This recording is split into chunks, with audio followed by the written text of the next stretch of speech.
sommaire de cette édition Religion, la mission évangélique internationale Service et œuvre à honorer les veuves et les orphelins à travers un moment de réjouissance qui s'est déroulé le mardi 23 décembre 2014 à Bassam. Actualité africaine, en Libye, 22 soldats ont été tués dans une attaque par des islamistes. Israël approuve la construction de plusieurs logements de colonies à Jérusalem-Est en Cisjordanie. Sport, boxe, les frères Klitschko perdent leur mentor, l'ancien entraîneur de boxe allemand Fritz Stunek est décédé à l'âge de 67 ans. Madame et monsieur, bienvenue à cette édition d'information. Merci encore de rester connecté avec Blessing Channel. Nous l'ouvrons par la religion, la mission évangélique internationale de service, œuvre en abrégé MIESO, à honorer les veuves et les orphelins à travers un moment de réjouissance qui s'est déroulé le mardi 23 décembre 2014 à Bassam, un moment marqué par la prestation des chantres de l'Éternel, une occasion bien saisie par le pasteur Kachale Cosette, pasteur principal de la MIESO, pour ressortir l'objectif de cette très belle cérémonie. La mission évangélique internationale Service et œuvre, en abrégé MIESO, dirigée par le pasteur Kachale Cosette, a honoré les veuves et les orphelins. Un moment de joie qui s'est tenu dans la communion avec le Saint-Esprit ce mardi 23 décembre 2014 dans la ville de Bassam. Une belle cérémonie qui a rassemblé près d'une centaine d'enfants et de veuves afin de motiver une véritable symbiose et manifester l'amour auprès de ces personnes. Une manifestation qui n'a pas laissé indifférente le pasteur Kachale Cosette, pasteur principal de la mission évangélique internationale Service et œuvre. Selon le pasteur Kachale, l'objectif de cette manifestation est d'apporter de la joie aux orphelins et aux veuves pour cette fin d'année. Nous sommes ici à Bassam ce jour pour la célébration vraiment de la fidélité de notre Seigneur à l'égard des veuves et des orphelins. Donc c'est une manifestation que nous organisons chaque année depuis un moment, mais en grande manifestation, c'est la deuxième édition cette année. Donc nous sommes ici ensemble avec les veuves, avec les orphelins pour s'amuser, se réjouir ensemble devant notre Seigneur parce que notre Seigneur nous a fait grâce dans notre mission et nous a donné un fardeau spécial pour les veuves et les orphelins. Cette belle fête meublée par des jeux de foot, concours de danse entre enfants et bien d'autres a pris une autre dimension avec la participation des chantres de l'Éternel qui sont venus apporter leur soutien à ce moment de réjouissance. Des cantiques bien enlevés, très appréciés par les participants.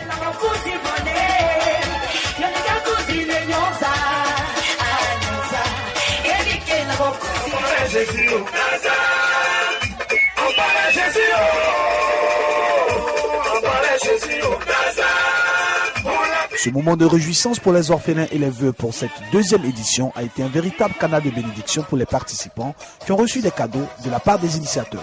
Rendez-vous est donc pris pour la prochaine édition. Que Dieu vous bénisse.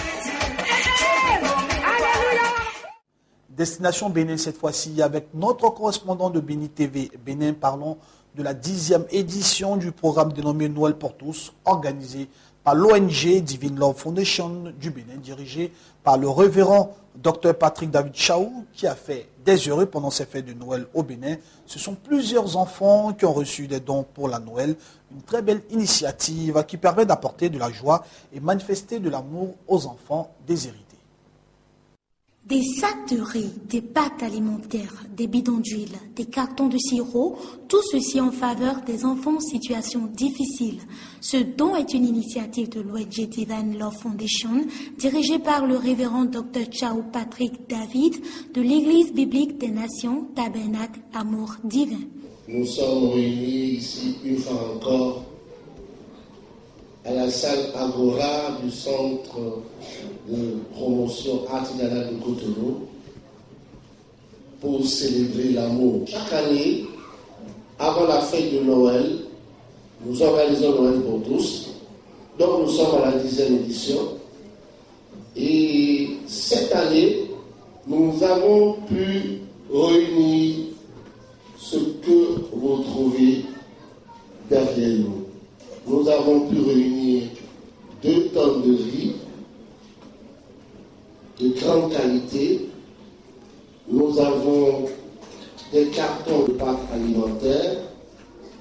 Nous avons près d'une trentaine de cartons de sirop.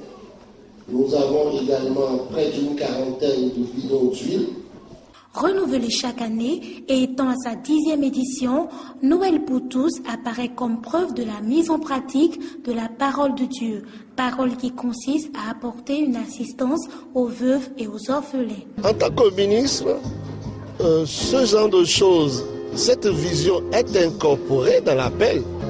Nous sommes appelés pour être des serviteurs afin que Christ Jésus puisse rebâtir des vies. Et quand nous parlons de rebâtir des vies, il y a forcément l'aspect social. C'est un programme que nous exécutons chaque année parce que la Bible nous demande de sortir, d'aller vers les orphelins, ceux qui sont en difficulté, et c'est une autre manière de prêcher l'évangile. Les bénéficiaires n'ont pas manqué de manifester leur gratitude envers leur bienfaiteur. Ils promettent faire bon usage de ces dons. Particulièrement cette année, vraiment, on est très émus, on est vraiment contents parce que la crise qui sévit, on ne s'attendait pas à un si grand cadeau. Vraiment, nous sommes contents et nous bénissons le Seigneur et nous demandons encore à Dieu de leur donner la force qu'il faut pour que l'année prochaine soit encore plus grand. Nous promettons de faire bon usage à ces dons et aider les enfants à vivre l'amour entre eux pour que demain les autres arrivent à faire de la sorte. Les enfants des centres d'orphelinat venus des départements du Bénin ont chanté, dansé en signe de joie et de reconnaissance. Que Dieu Tout-Puissant bénisse cette initiative.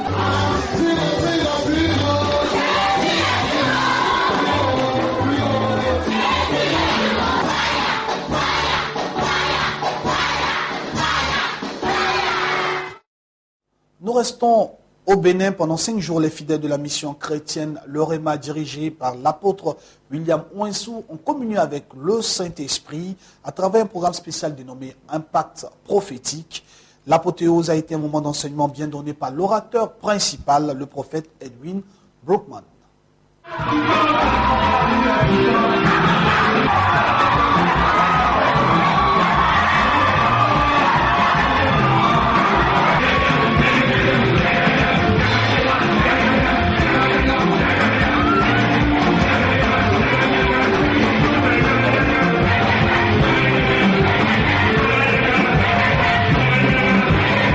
Cette ambiance ne fait que démontrer le degré de joie des fidèles de la mission chrétienne Le Réma.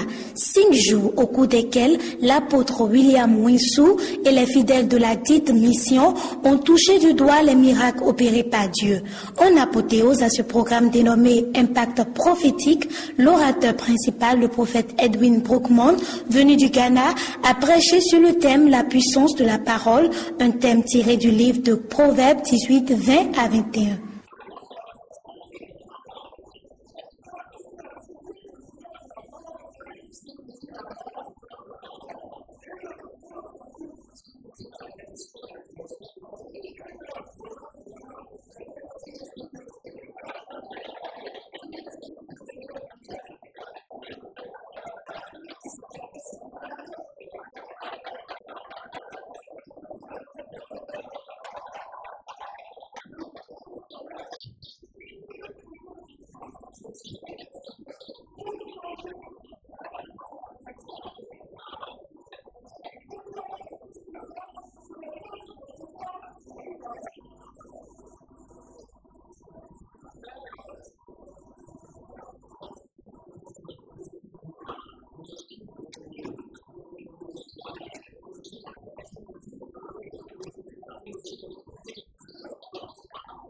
Les membres de la mission chrétienne Le Réma, très heureux de ce programme, ne manquent de le manifester.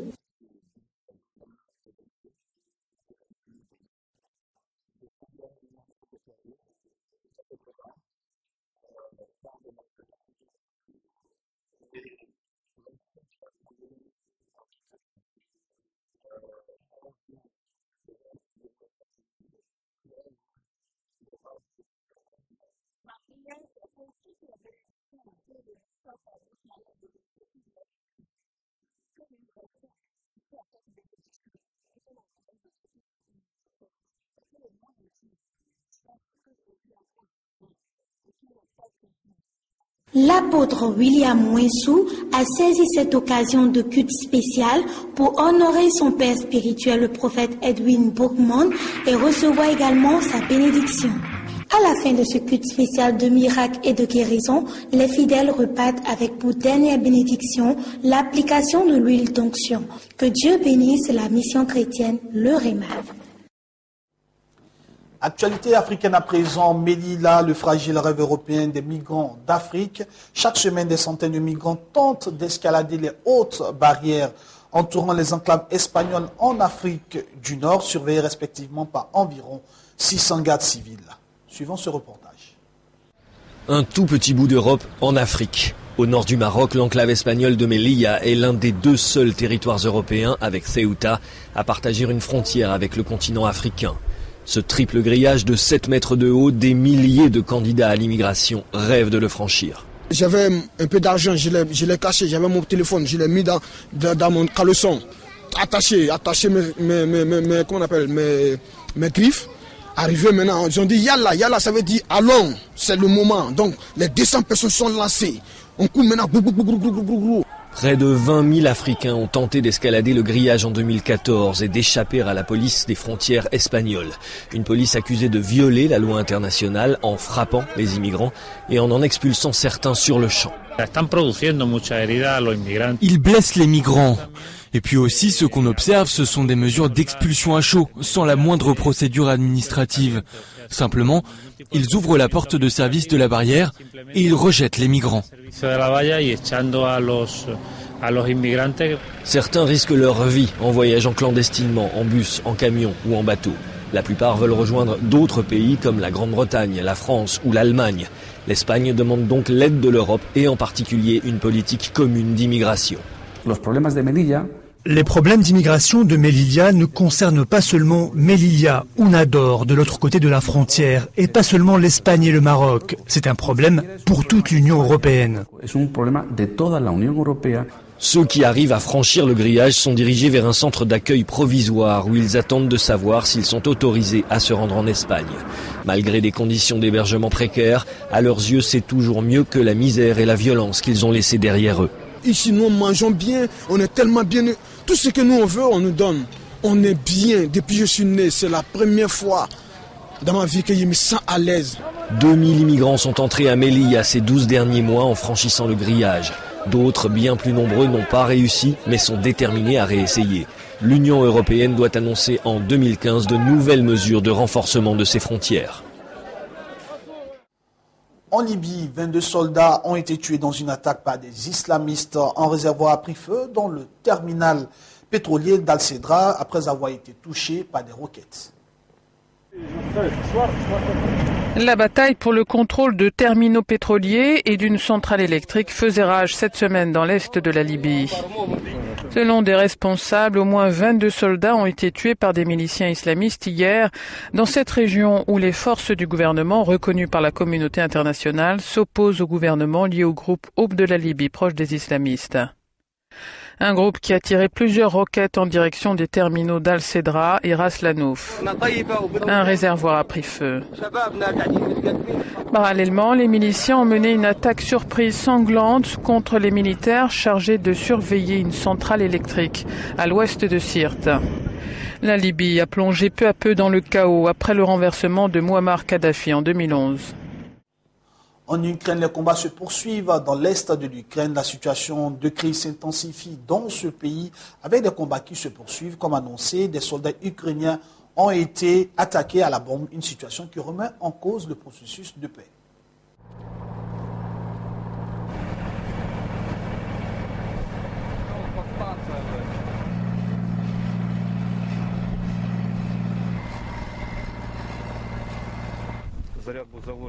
La charge explosive était d'un type nouveau.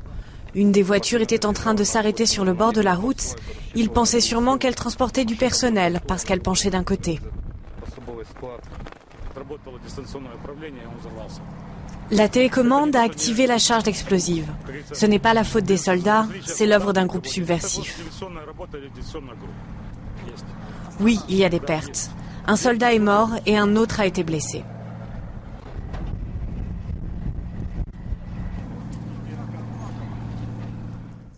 Au Mexique, à présent, rebondissement dans l'affaire des 43 étudiants disparus dans ce pays. Une manifestation a été organisée devant la résidence du président de la République, Peña Nieto, une façon pour les familles endeuillées de crier leur ras-le-bol.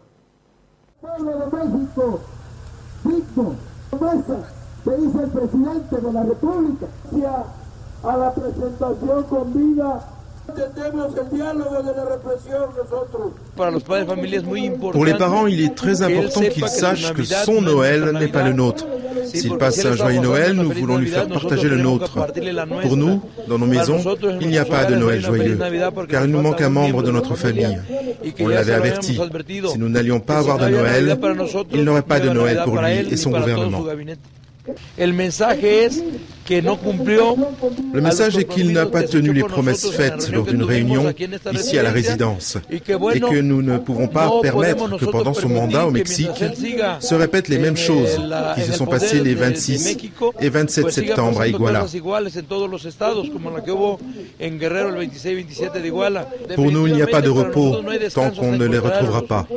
N'importe où que l'on aille, la demande est la même, qu'ils nous rendent les 43 étudiants en vie, car c'est l'État qui les a enlevés, parce que des policiers les ont enlevés, et que nous le répétons et le crions tout le temps, c'est un crime d'État.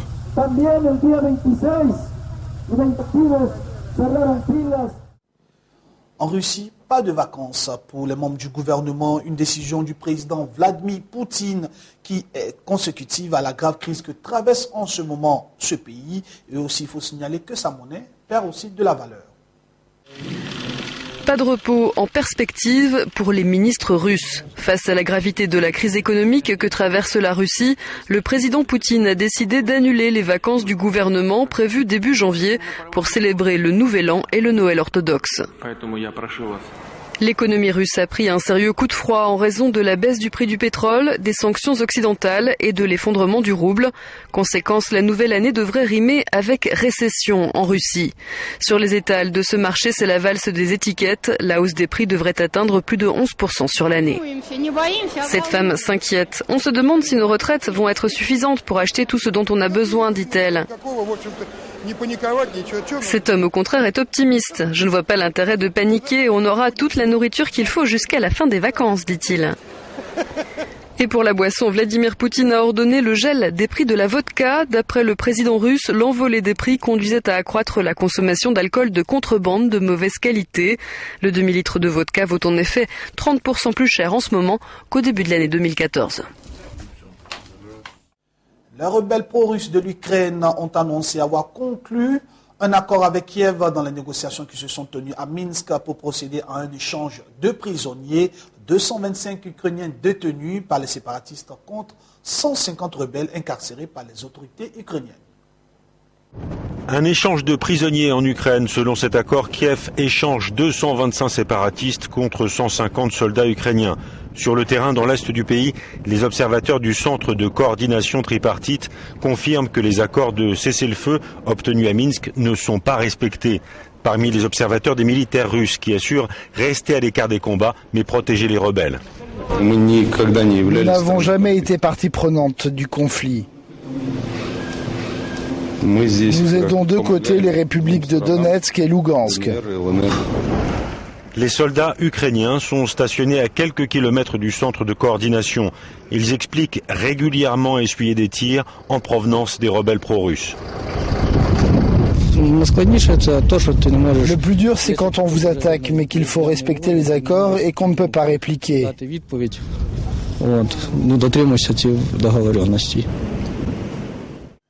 Israël approuve la construction de plusieurs logements de colonies à Jérusalem-Est en Cisjordanie. Un comité municipal de Jérusalem a validé le mercredi dernier la construction de 243 nouveaux logements dans les colonies juives sur les territoires annexés par Israël pendant la guerre de 1967.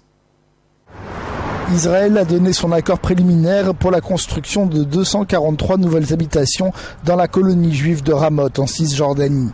Une décision qui risque de raviver la colère des Palestiniens, mais aussi des États-Unis et de l'Union européenne qui appellent régulièrement les autorités israéliennes à geler la construction de nouvelles colonies. Par ailleurs, ce jeudi a été marqué par une nouvelle attaque palestinienne près de la colonie de Maale Shomron.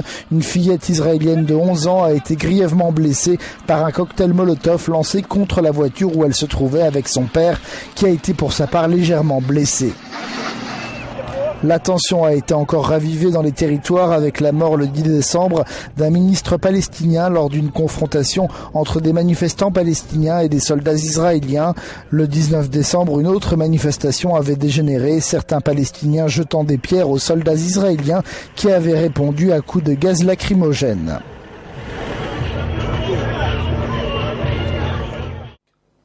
Terminons cette édition d'information par le sport. Parlons de boxe. L'ancien entraîneur de boxe allemand Fritz Zdunek est décédé à l'âge de 67 ans. Il faut rappeler que Fritz était l'entraîneur des frères Klitschko.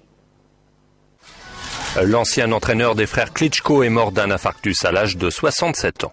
L'Allemand Fritz Zdunek s'était occupé de Vitali Klitschko, l'actuel maire de Kiev, pendant 16 ans, et de son frère cadet Vladimir, qui détient les ceintures IBF, WBA et WBO chez les lourds, pendant 8 ans. Il avait aussi conduit Dariusz Michalczewski jusqu'au titre de champion du monde des mi-lourds. L'ancien boxeur amateur s'était un peu éloigné des rings depuis quelques années en raison de problèmes de santé. Nous lui serons éternellement reconnaissants, ont déclaré les frères Klitschko en apprenant le décès de celui qui les avait accueillis à Hambourg. Mesdames et messieurs, ici pour enfin cette édition d'information, j'ai été très heureux d'être en votre compagnie. Bonne suite de programme sur le Blessing Channel. Que Dieu vous bénisse.